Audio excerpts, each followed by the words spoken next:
मेरे प्यारे बच्चों, मेरा नाम है जगदीश गुरुजी और आप देख रहे हैं अपना पसंदीदा चैनल गुरुजी क्लासेस के गुरुजी। देखिए, हिंदी के इससे पहले 2 वीडियो अपलोड कर चुके हैं, डिस्क्रिप्शन में लिंक दिया है, आप उनको देख लें। बहुत ही इंपॉर्टेंट क्वेश्चन है जो आज लेके आए हैं और कुल मिला के जो है हमारा टारगेट यूपी बोर्ड 2026 का है। अगर आप वीडियो देख लेते हैं तो ये समझ लेना कि आपको बहुत अच्छे नंबर मिलेंगे इस बार हिंदी में और मैथ के साइंस के सारे वीडियो जो है अपलोड किए जा रहे हैं कि आपके ज़्यादा से ज़्यादा अच्छे नंबर आ सकें। तो चलिए, समय वेस्ट नहीं करेंगे, चलिए चलते हैं। देखिए, क्वेश्चन जो बार बार परीक्षा में पूछे गए हैं हिंदी से है और इन क्वेश्चनों को हम लेके आए हैं। हमने यहाँ पे ऑप्शन नहीं लिखे हैं, डायरेक्ट उत्तर लिख दिए हैं प्रश्न के। और ये 10 क्वेश्चन टॉप क्वेश्चन है, हिंदी से टॉप 10 10 क्वेश्चन है जो लेके आए हैं। और आप देखिए, एक एक करके हम आपको बताते हैं। तो शुक्ल युग की समय सीमा, देखिए शुक्ल युग की समय सीमा यूपी बोर्ड में बहुत ज्यादा पूछा जाने वाला प्रश्न है। तो इसकी समय सीमा को आप याद कर लीजिए। 1919 ईस्वी से 1938 ईस्वी तक किसकी समय सीमा रही है। शुक्ल युग की समय सीमा बहुत ज्यादा पूछा गया है। तो करीब आप मान चलिए कि 5-6 सालों के बोर्ड परीक्षा में आए हुए ये क्वेश्चन है और बहुत ही सोच समझ के हमने सारे क्वेश्चनों को यहाँ पे लिखा है। तो शुक्ल युग की समय सीमा 1919 ईस्वी से 1938 ईस्वी तक रही है। इसमें ऑप्शन आपको यही ध्यान रखना है। और उसके बाद ध्रुव स्वामिनी नाटक के लेखक जयशंकर प्रसाद है। ध्रुव स्वामिनी नाटक बहुत इंपॉर्टेंट है और बहुत ज्यादा बोर्ड परीक्षा में पूछा जाने वाला प्रश्न है। तो कंकाल के लेखक भी जयशंकर प्रसाद है।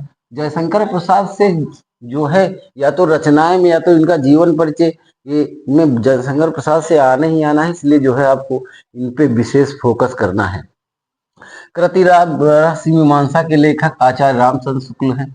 हंस पत्रिका के संपादक मुंशी प्रेमचंद, बहुत ही ज्यादा इंपॉर्टेंट क्वेश्चन है, पूछा जाने वाला प्रश्न है। उसके बाद बाण भट्ट की आत्मकथा कृति के लेखक हजारी प्रसाद द्विवेदी। ये बहुत ज्यादा परीक्षा में पूछा जाने वाला प्रश्न है। ये समझिए कम से कम 5-6 सालों में लगातार 6-7 बार ये पूछा गया प्रश्न है। बाण भट्ट की आत्मकथा, ये जो है आपका हजारी प्रसाद द्विवेदी इसके लेखक हैं। संस्कृत और सभ्यता निबंध के लेखक श्याम सुंदर दास हैं। और उपन्यास भूले बिसरे चित्र के लेखक भगवती चरण वर्मा। कलम का सिपाही के लेखक हैं अमृत राय। और लहरों के राजहंस, बहुत ज्यादा इंपॉर्टेंट क्वेश्चन है ये। लहरों के राजहंस के लेखक मोहन राकेश हैं और बोर्ड में बहुत ज्यादा इंपॉर्टेंट है ये क्वेश्चन जो है लहरों के राजहंस। तो 10 क्वेश्चन हम आपको लेके आए थे जो परीक्षा में बोर्ड परीक्षा में बार बार पूछे गए हैं। आप देखिए, यहाँ पे हमने जो है यहाँ पे हम जयशंकर प्रसाद की समस्त रचनाएं एक साथ लेके चले आए हैं। जो जयशंकर प्रसाद की हैं रचनाएं हैं, कहानियां हैं, उपन्यास है, महाकाव्य है, सब एक ही साथ हमने आपको दे दिया है। कॉपी और पेन लेके आप नोट कर लीजिए, बहुत ही जबरदस्त है। देखिए जरा, आकाशदीप इनकी कहानी है, बहुत जबरदस्त कहानी है, परीक्षा में पूछी जाती है बार बार। इंद्रजाल कहानी है, ये भी बहुत परीक्षा में पूछी जाती है। और कंकाल उपन्यास अभी आपने देखा क्वेश्चन में पूछा ही गया है, देखिए कंकाल। और उसके बाद तितली उपन्यास है, ये भी बहुत इंपॉर्टेंट है। कामायनी महाकाव्य बहुत ज्यादा इंपॉर्टेंट रचना है क्योंकि परीक्षा में बहुत ज्यादा पूछी गई रचना है। ये आपसे पूछ लेंगे कि कामायनी कौन सी विधा है, तो आपको बताएंगे कि महाकाव्य विधा है।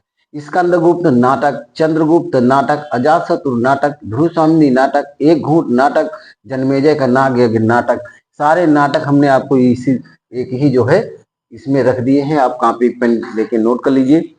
वीडियो कैसा लगा आपको और जो है कमेंट में हमें आप बताएं। चैनल को सब्सक्राइब करें, बेल आइकन दबा लें और एक प्यारा सा कमेंट कर दें, क्योंकि कुल मिला के जो है हमारा टारगेट यूपी बोर्ड 2026 है और ऐसे ही वीडियो आपको मिलेंगे बढ़िया। तो